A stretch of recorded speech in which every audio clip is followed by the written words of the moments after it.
Hi, I'm Sarah Cowgill, along with Dave Patterson, Graham Noble, Scott Cosenza, and John Clark. And this is the Conservative Five, Liberty Nation News online TV news program. On today's episode, Never Shake a Dirty Hand, whatever happened to the iconic city of San Francisco, we'll discuss in the Tarnished Golden Gate. Next up, it's all about backroom dealing censorship in the Amazon files. We'll talk about political persecution in the cost of freeing Julian Assange. And finally, it's another quick flex of the brain, just for fun, volume 52.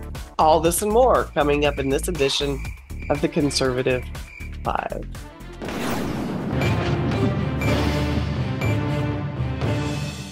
It's official. The worst run city for the second year in a row is none other than San Francisco. The city by the bay, long an inspiration for crooners and poets, has become a place where the heart may have been left, but the rest of the body is fleeing to places less littered with feces, public drug use and abuse, and, hey, a more affordable environment. Wallet Hub does this livability study every year, and San Francisco is on the reoffending list every single time. Oh, I see the look on all your faces. I think I'm going to start with Dave, so just let us have it. Well, Sarah, I think you're spot on with your article. San Francisco wins worst run city award again. It's a perfect example, I believe, of what happens when totally incompetent liberal politicians are given reign over municipalities. Mayor London Breed's pitiful excuse about Wallet Hub making an unfair comparison is just ridiculous. The only people have to do is to look at the videos and stills of the Tenderloin district, which used to be amazing to visit, and see what San Francisco has become. Literally, as you point out, piles of garbage, feces, hypodermic needles, and worse yet, drug-stupid vagrants and homeless. It's no wonder, actually, that out of the 148 major cities Wallet Hub surveyed, San Francisco was dead last, the worst, and not just by a little either. Drugs are killing San Franciscans faster than murderers. There were 17 murders in 2023 and 800 overdose deaths, principally from fentanyl. Thank you, Joe Biden's open border. San Francisco is ranked number 4 for overdose deaths among U.S. counties with more than 500,000 people. That's over twice the U.S. average per 100,000. And it's no wonder then that 55,000 San Francisco residents left the city in a single year. That's 6% of the city's population. No one should be surprised. In Nashville, Tennessee, we were at a restaurant, and on the front door, in big letters, it says, "If you're new and from out of state, just remember why you moved here." Well, I wish those signs worked, I by the think way. you've absolutely covered every blame in the world. It all goes back to those crazy progressives. Um, I, I, I Dave mentioned that San Francisco's mayor was shocked and they blamed it on bad metrics. But, you know, Graham, really, do they fudge the numbers? No. This is Wallet Hub. They're very reliable. And I just want to know, is it really an unfair portrayal? Because I love San Francisco. Is the city getting a bad rep, or do I need to stay out of there? Well, I think one could argue that the city's getting a bad rap. I mean, let's face it, it is one of the top destinations in the country for what I like to call urban camping. It is, if you're happen to be an alcoholic, you get free booze from the city. I think that's a pretty good deal for some people might say. So perhaps it's got a lot to offer, but I think Wallet Hub's problem is that the folks at Wallet Hub that do this rankings, they don't quite understand what the priorities are in the city of San Francisco. Now, Mayor London Breed is actually running for re-election, and she she highlighted one of the main priorities when she, during the debate, actually challenged one of the candidates running against her. She challenged him to name, quote, three LGBTQ advisors for your campaign and three drag queens. So, come on, Wallet Hub, you've got to get your priorities You got to right. get with the progressive program. Clearly, the mark of a good mayor, a good chief executive for the city, is how many cross dressers they have advising them. And and I think future's looking pretty good for San Francisco, despite its current problems. If you're taking that attitude, it's very inclusive. Look, you can go there. It's very business friendly right now. You can go there and find office space because about 37% of the office space in San Francisco is vacant. So, you can set up shop anywhere you like. I like the whole free booze So thing from the perhaps, city. I mean, maybe we should have our next hoo-ha oh, there. yeah, Saying absolutely. No, but it is, Is it that is mid obviously a shelf, or disaster. what are they pouring over there? I'm We not all sure. know. I'm hoping top I think shelf it's because probably what's the the stuff point? from the well. I think it's Okay. the well booze. Kool-Aid. Kool-Aid. Yeah. Kool-Aid with a tint of something else. Scott, San Francisco's got a big gross domestic product. They put money out like crazy. So how do they not have a handle on this? I mean, it didn't sneak up on them? Well, before I answer your question, Sarah, I want to attend to Dave's comment about the newcomers coming from somewhere else and then soiling the place that they arrive, because that is not talked about enough. Virginia used to be a place where people valued individual liberty over big daddy government, and that has now changed completely. And that's not my saying it. It's the New York Times saying it with their expose about why voting in Virginia changed all of a sudden. And it was because of these Northeasterners, refugees from New Jersey and Massachusetts who made a little money. They're in the tech game. They could come down to Virginia. There's many tech opportunities here. And then they vote to instill the very policies that drove them away from where they came from. So anyway, I just wanted to put that out there. Dave, North Carolina is going in the same direction. At least the North northern Carolinas are getting hit hard. We need more signs. What are they just going to run out their gas there and go, okay, well, we're done destroying this place and now we're going to die. I don't get it. Well, that's why I had to flee to Mississippi.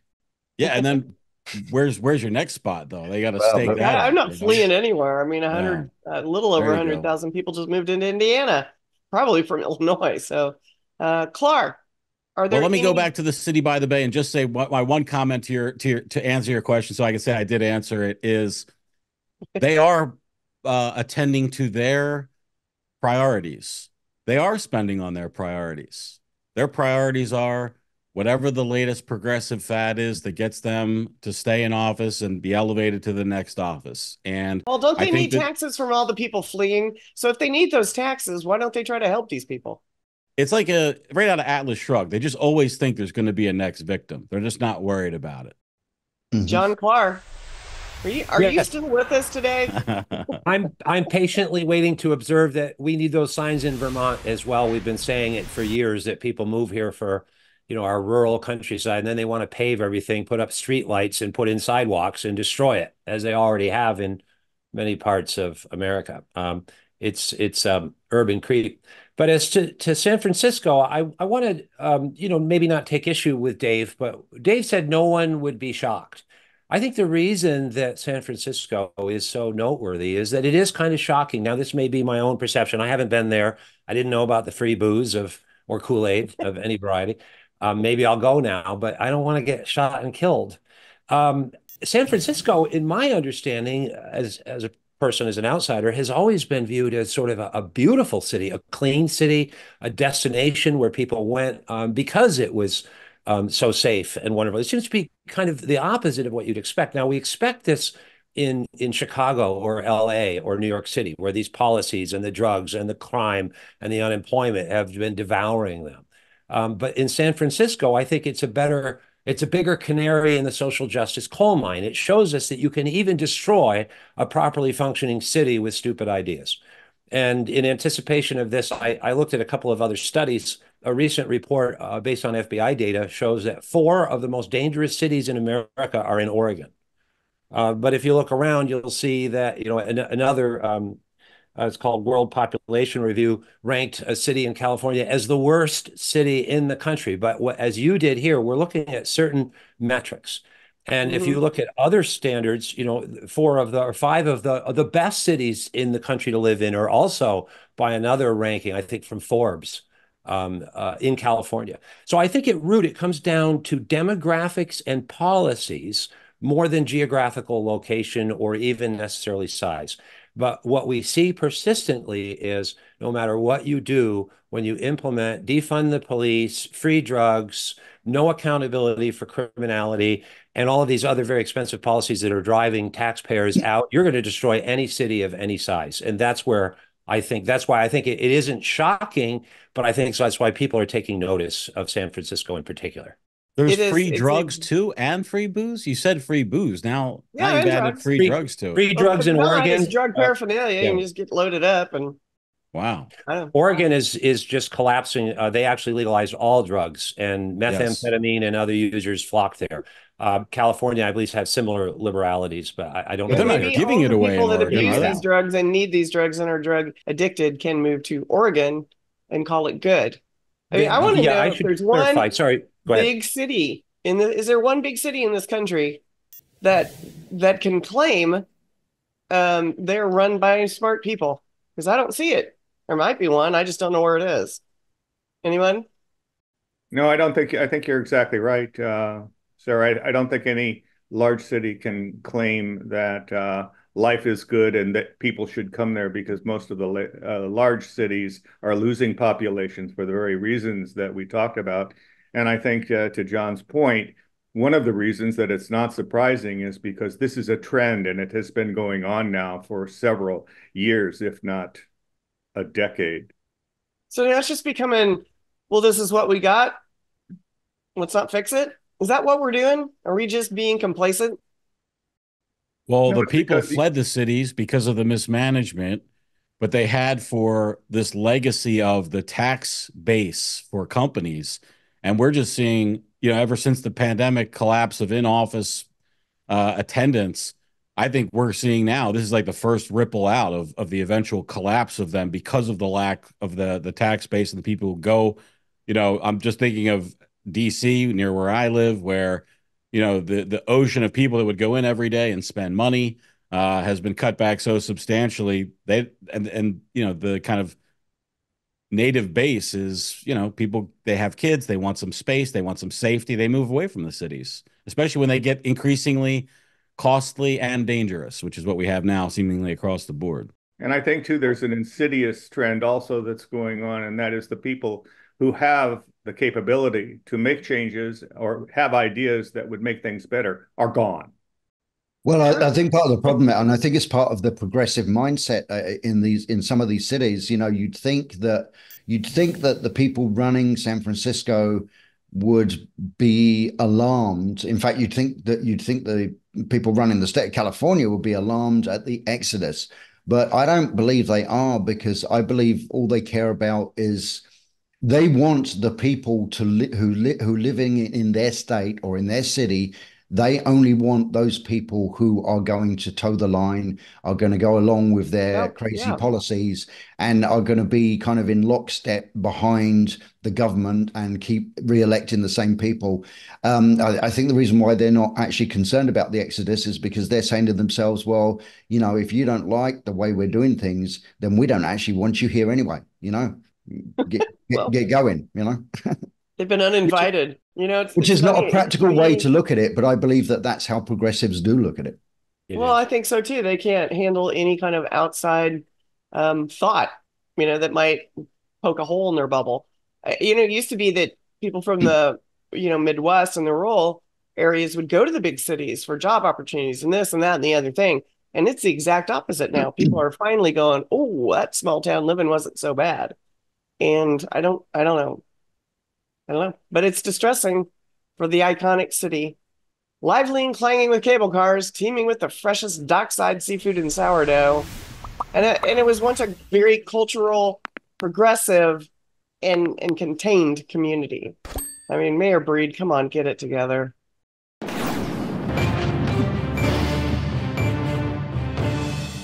With the release of the so-called Twitter files, an extensive effort by the Joe Biden administration to censor free speech was exposed for all to see. The administration coordinated with, or one might say pressured, tech companies and specifically social media platforms to remove or at least suppress certain opinions or even factual media reports it found unfavorable. The Select Subcommittee on the Weaponization of the Federal Government has been posting that Amazon files that show the censorship operation targets not just online speech, but also books. Banning books in this day and age when the subject questions the narrative.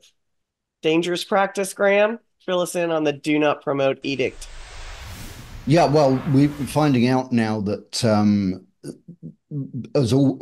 as part of the whole collusion efforts between the Biden administration and various big tech companies, what I find most disturbing about this is even more disturbing than the fact that the federal government is trying to silence opinions it doesn't like or suppress information it doesn't like, is the fact that these tech companies are so eager to go along with it when the administration starts to kind of twist their arm a bit.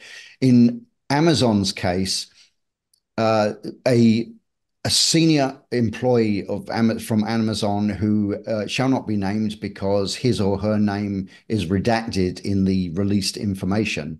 But this individual sent out an email, basically an internal email, and saying, "Okay, I have installed a new what they call do not promote class." And that is, we're going to use this because and it says in this email, it said, with the impetus behind this is the Biden administration complaining to us about certain books that we are promoting on the Amazon site. And so when we are going to make an effort to not promote those books anymore. And they drew up a list of 43 books, and all of the books on this list, the subject matter that they all have in common is vaccines and the pharmaceutical industry. Now, it is true that some of these books on this list could definitely be described as anti-vaccine books. They are books that claim, and I emphasize claim, I'm not saying this personally, but the books claim that vaccines either do not work or actually damage the body's immune system, or for one reason or another just should be avoided altogether. Some of the books on that list made those claims. Other books did not. Other books were based on legitimate scientific studies of vaccines and the efficacy of vaccines, various different ones. We're not just talking about COVID vaccines here. And others of these books were actually aimed at children, and they were not anti-vaccine at all. One particular book on this list was literally written by someone who said, all I want to do is promote love and understanding between people. And the whole point of the book was teaching children, look, whether you're vaccinated or not vaccinated, you shouldn't, that shouldn't be a point of contention between you and your fellow children, your friends. If they're vaccinated and you're not vaccinated, you shouldn't see that as a problem, and vice versa. And that's all the book said. It wasn't pro-vaccine book. It wasn't an anti-vaccine book. It was like, can't we just all get along whether we're vaccinated or not? And even that book was offensive to the Biden administration, apparently. Well, because we can't all get along, because those of us who aren't vaccinated and those of us who are vaccinated tend to think the other is an idiot. I mean, there is no common ground anymore.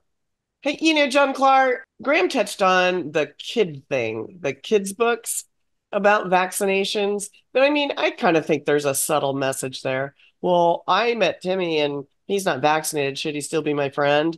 I mean, I still think that's a little bit of a poke. Did I just turn into a conspiracy theorist? Well, I would. I don't know. Sorry, John, if you would give me a moment there to jump in on that. One thing I would say about that particular book is there really was no kind of hidden agenda in that book, because in fact the one illustration from that book that was published on the X social media platform by Representative Jim Jordan as part of the reveal of these Amazon files. He showed a page from this book, and it was actually a young boy saying to his mother, "Can I be friends with can I be friends with the kids who got their shots?" But the core the mother's saying, absolutely you can be, and I'd be disappointed if you weren't. So it wasn't the book wasn't taking a kind of little dig at unvaccinated people. It was just saying whether you're vaccinated or not, you should be able to still get along. Why was the book banned? That's the question then. Why is it on the do not promote list? My theory is because progressives do not like the idea of parents actually parenting at all. And so, because the book was about parents advising their children to be friends with the vaccinated or the unvaccinated, that was the no-no. There was another book on the list that was actually a guide for parents about this is why these are a bunch of scientific studies, and based off of these studies, this is what this is how you should think about whether or not you want your children vaccinated. And that book was also banned because it was about it was advice to parents about how to deal with their children. And of course, progressives ultimately believe that all children should be wards of the state. All right, John, I know that as soon as you knew what our subjects were this week, that you went all over the place looking for some great input. So give your great input now, please. Well, it dovetails exactly with what Graham's saying, but I'd take a step back as a lawyer and a big fan of the First Amendment and look at this in context and what its real implications are.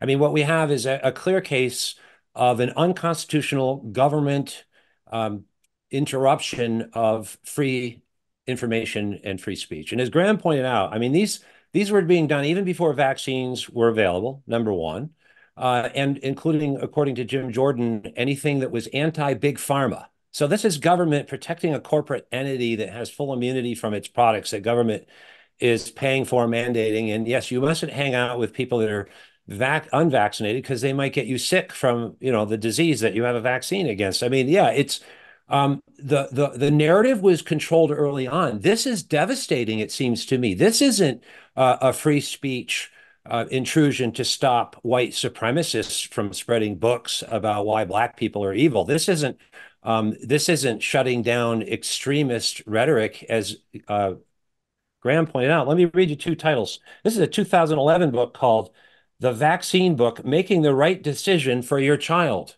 Mm-hmm. Well, these revelations show the Biden administration wanted to make all the decisions for your children before the product was even tested or available.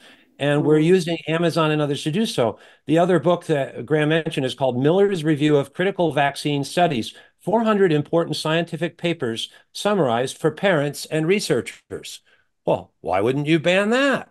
Now, as Joe Biden says that Trump and the Republicans are the threats to democracy, and we see no accountability for a blatant and overt and totally shameless intrusion into basic fundamental liberties, do you think Americans are paying attention? And do you think perhaps there are people on the left, Democrats, who have questioned these vaccines and are starting to see that this extends to parental involvement in your children's decisions about everything, including what they eat and what sex they are?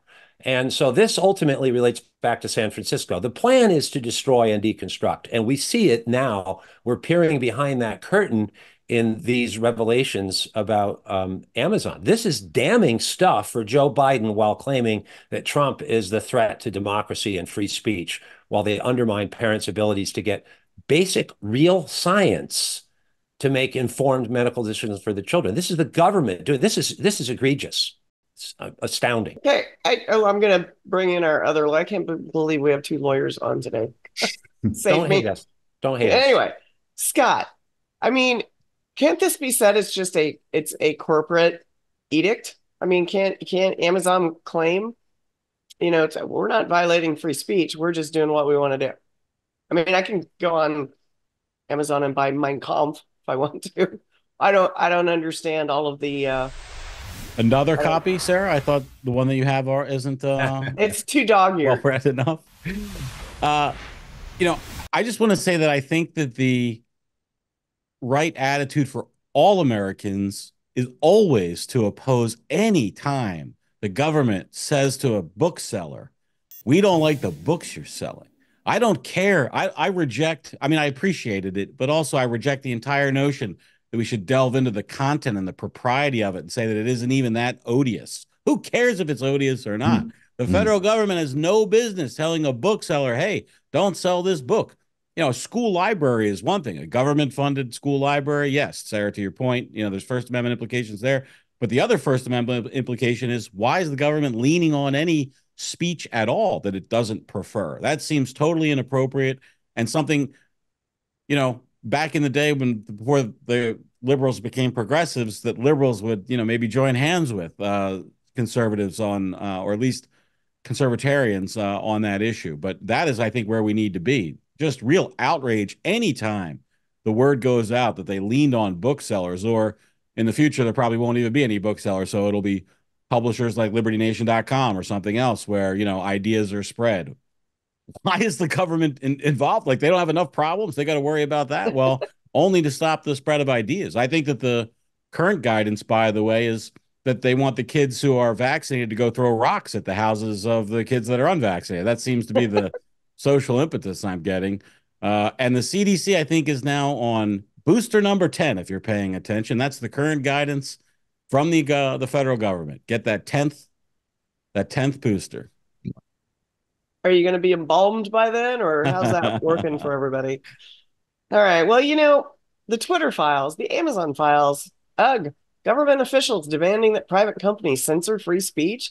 It's not a good look for an administration that claims to be defending freedom and democracy.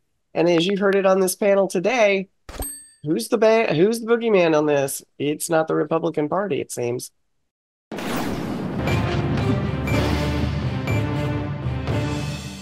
Julian Assange is out of prison after agreeing to plead guilty to a single charge of breaching the espionage law in the United States. Assange achieved notoriety when his anti-secrecy website published documents that have been described as classified, military, and diplomatic between 2000 and 2011. These disclosures include footage of U.S. airstrikes in Baghdad and a range of military logs from the Afghanistan and Iraq military operations. They also include sensitive diplomatic cables. To some, Assange is a heroic journalist who exposed war crimes, government criminality, and the blasé attitude of a national administrations to individual privacy. Others question journalistic integrity, who may have endangered the lives of military service members and Afghan civilians who had provided intel to the U.S. Is this how we're going to handle leaks from now on, John, or is this just not fair play for Assange? Well, I think it's a high-profile case for a reason, and you know, as to whether it's fair play to him or not, I mean, he has other issues. There's the whole issue of Sweden. I mean, I don't know all of the facts of his life. Doesn't seem to have been very fair play. Seems like they pulled out every stop to bury this guy. And so many are concerned that this is going to have a chilling effect, that a journalist is being convicted of espionage for telling the truth about some pretty dodgy military activities of the U.S. government. And that's why, you know, there are strong free speech implications here. I think what's also, though, maybe, again, looking at the big picture here, is why weren't the rest of, where was the rest of the journalistic community to support him, to carry the same information? You know, what does this tell us about the state of journalism today versus, you know, the Walter Cronkite era? The man is regarded widely as a hero. Others regard him as a rogue. I'm not aware that he actually got anybody killed, but the balance in the middle, I'm not sure in the end that he hasn't marked and inspired a path for a new generation of online journalists. And that's what I am to hope, because clearly mainstream media journalism has failed. And, it's clear around our country, the mainstream media have abdicated any role in journalism. They are now propagandists for Biden. I mean, it is laughable. State And media adjacent, is that what you're telling me here? I think that's what we could call it. And whether it is or not, the solution is, what do we see happening right now with COVID, with the border, with all of the narratives coming out of the globalists and the federal government? We see online growth in Substack, like mine, a little plug there, but others, we see like Matt Taibbi and the Twitter files. All of that's come out of true journalism, which I hope and think may have been inspired by Assange, because as much as Assange is going, he's pleading out now, and that seems like a failure.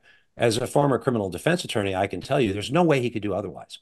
There's huge pressure on the government to get rid of him, to get him out of there, because it's a bad look for Biden coming in once again to the election year. His family is pressing him. He has health issues. He's been in a maximum security facility for 5 years.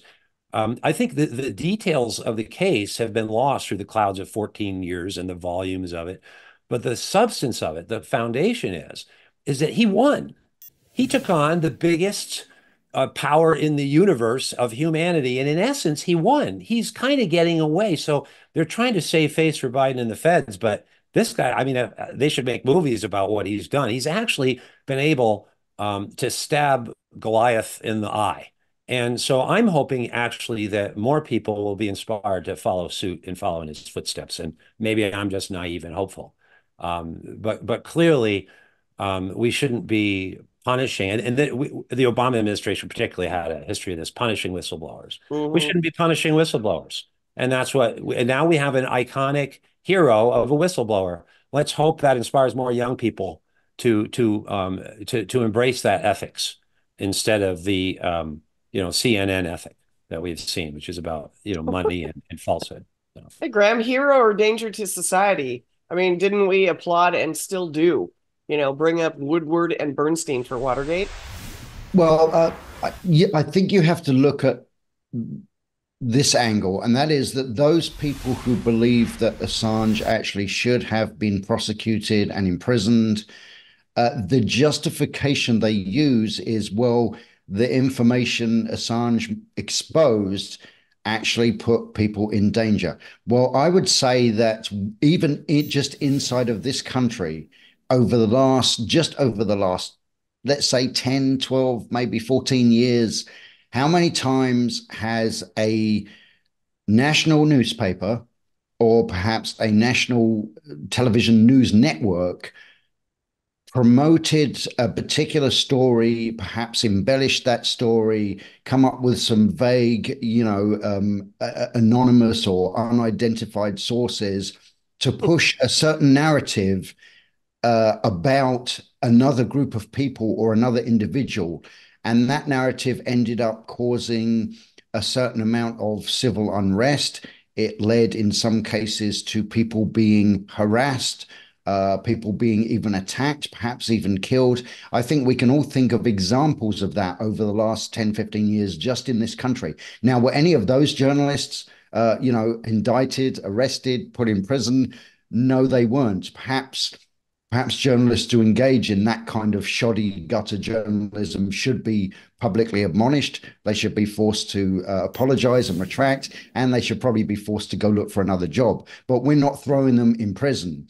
And really, so therefore, why then were they going after Assange? They were going after him because he just embarrassed the government, and he just did what no governments like, which is governments always tend to believe, no matter who's running, no matter which party we're talking about is in charge, governments, and we're not just talking about the US government, we're talking about any governments tend to believe that what they are actually doing behind the scenes is none of the public's business, and they can do whatever they want. And anyone who dares to expose the things they're doing, well, they're going to punish them just because of that, just because they basically thumbed their nose at the government. Now, is he a hero or a danger to society? Well, I challenge anyone to explain to me how on earth Julian Assange was ever a danger to society.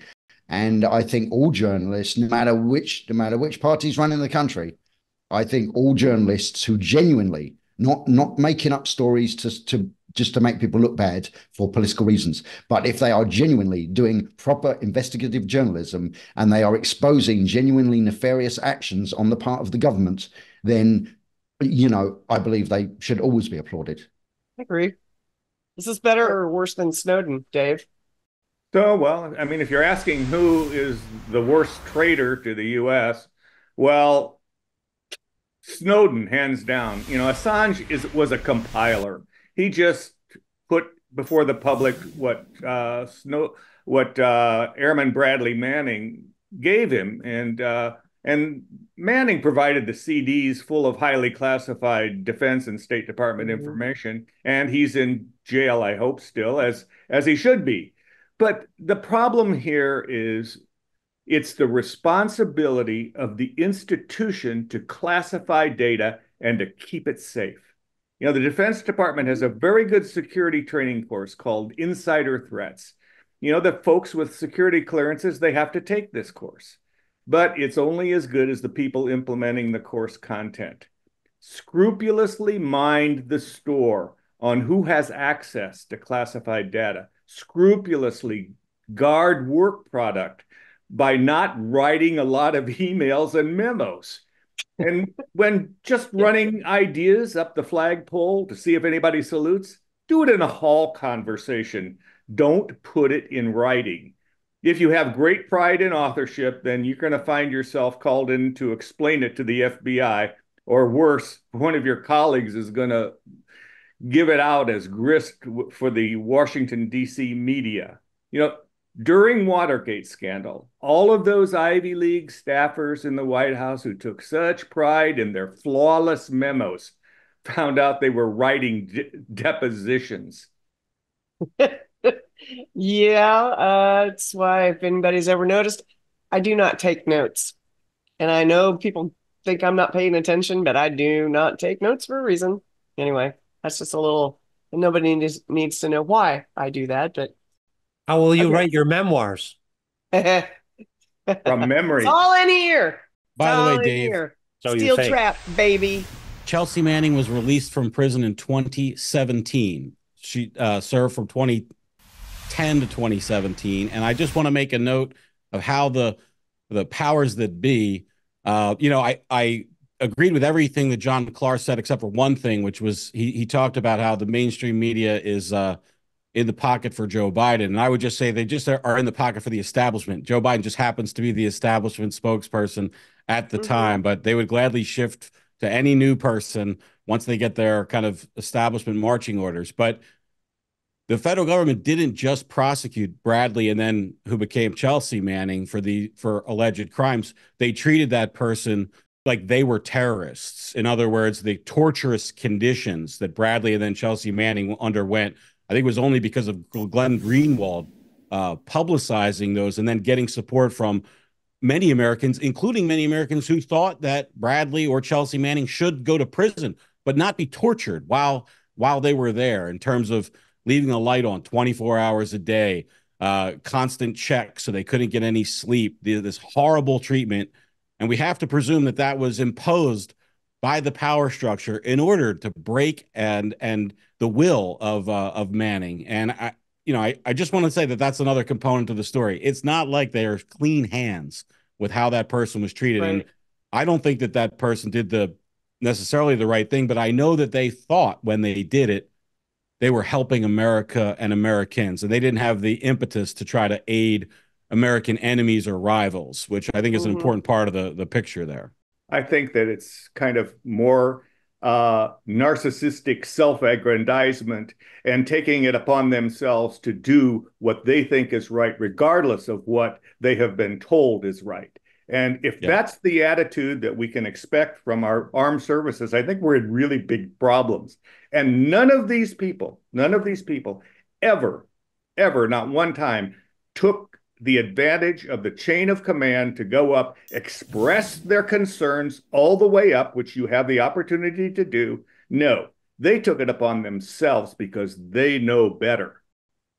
I agree with you 100%. And also, that was an act of journalism that Assange did. And I think it's wrong to punish it like it's an act of war against the country.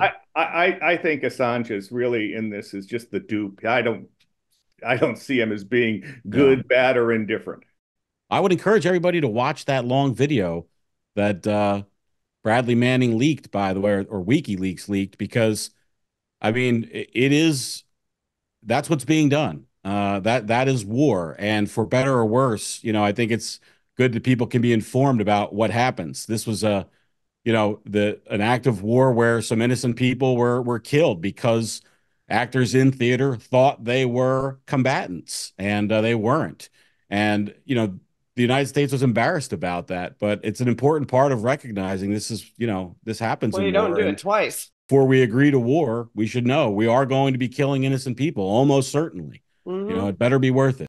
Anyway, I think you're right about that, Scott. And I certainly would agree that, when you go to war, it's a messy business. You better know what you're about.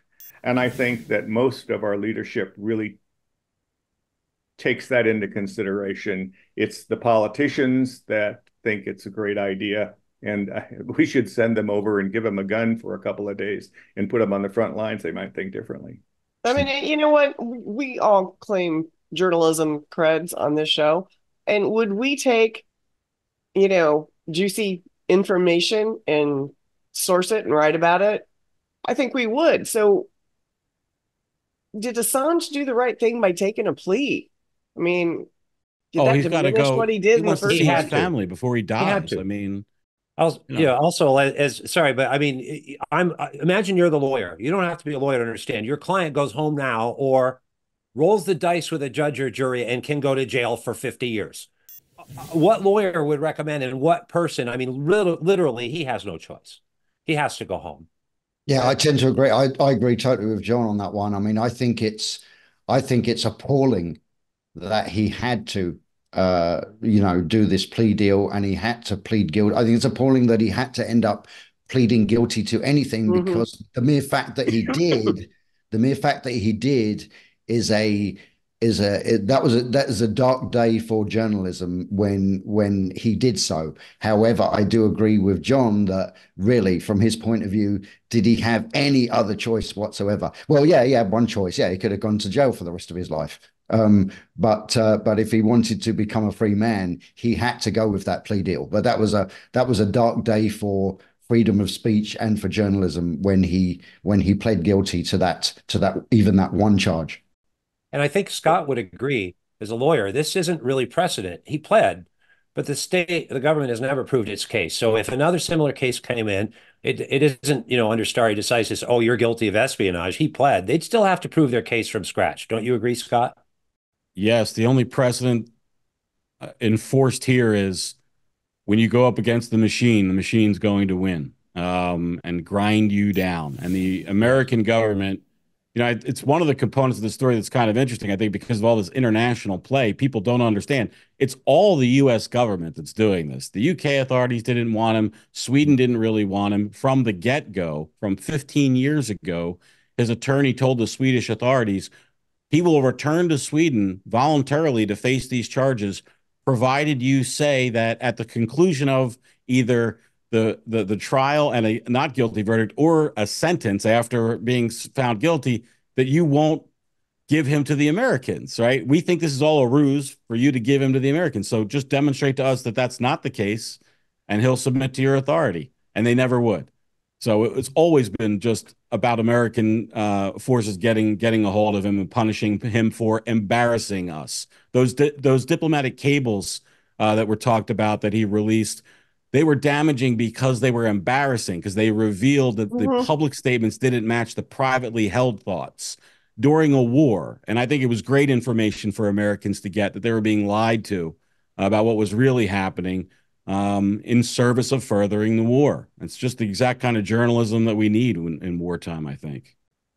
Agreed. I really think when things like this happen, Americans are going to lose, because then people aren't going to step up. They're going to be going, I don't want to be in maximum security for hiding a source. So anyway, thanks for tuning in. Thanks, panel.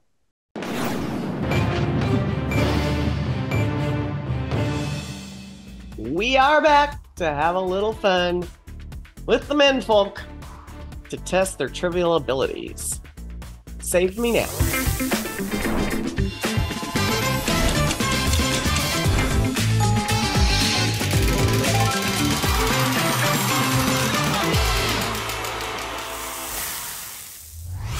It's the Liberty Nation News. Test your knowledge quiz on current political happenings in the Union.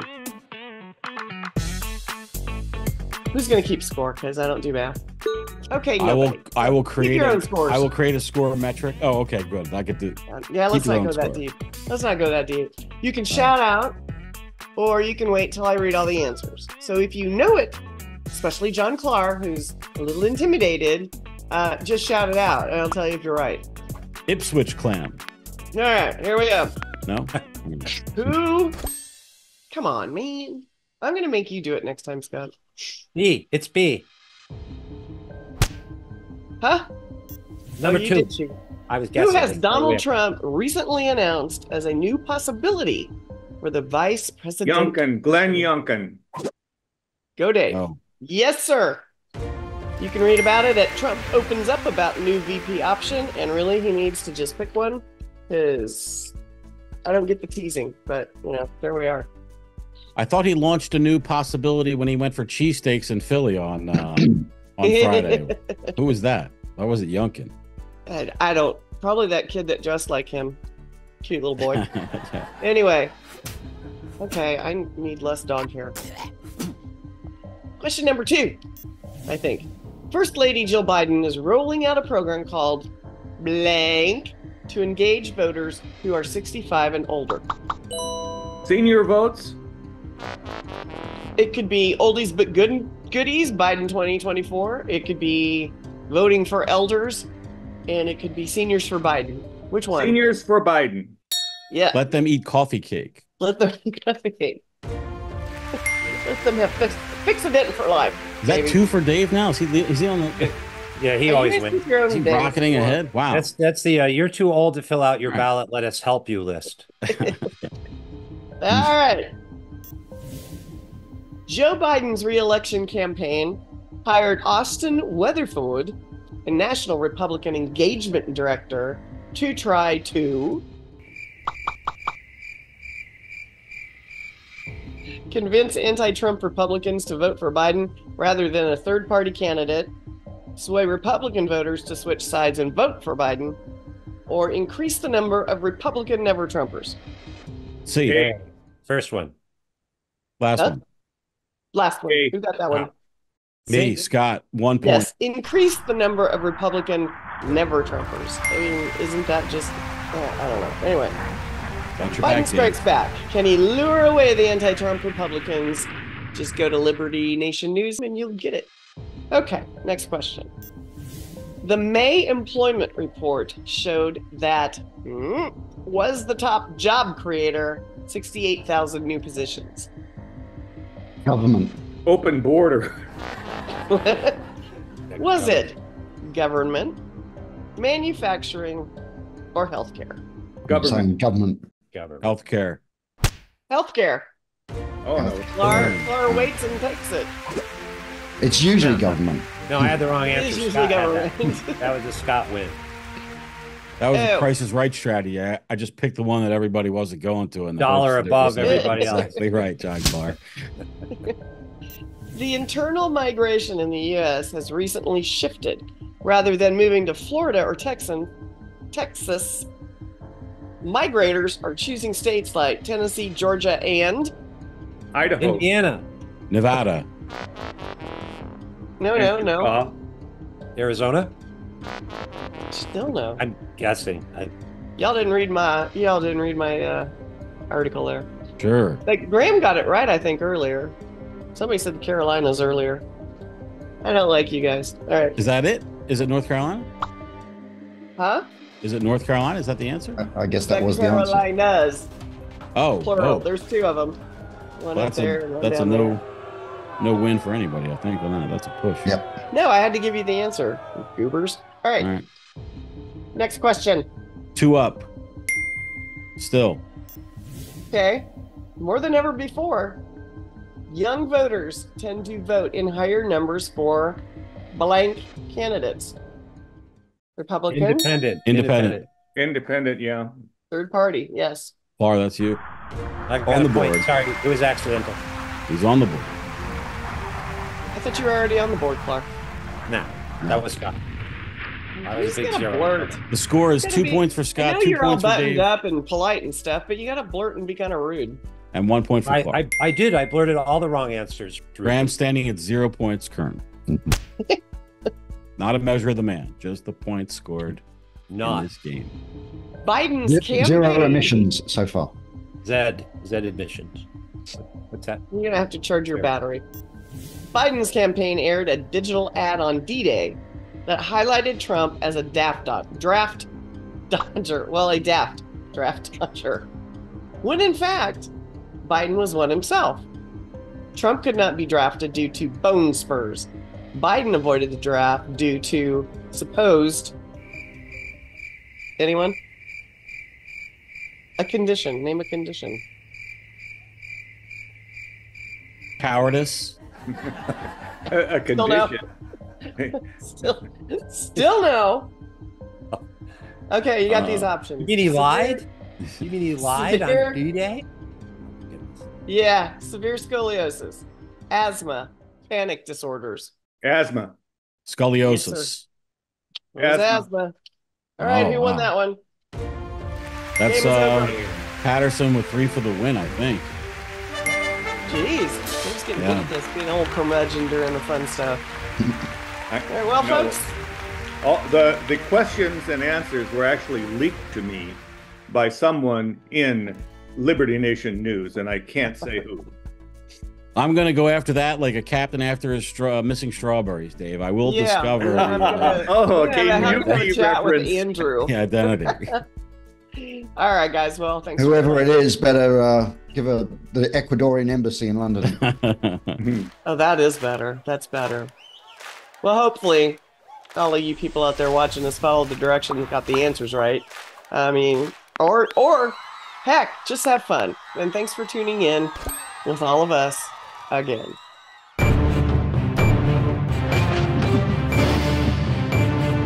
That's it for our Conservative 5 panel today. Check out our other C5 shows and segments on your favorite video platform, YouTube, Vimeo, Rumble. We're on them all. As well, Liberty Nation News has its own Roku channel where you can see all of our TV productions. I'm your host, Sarah Cowgill.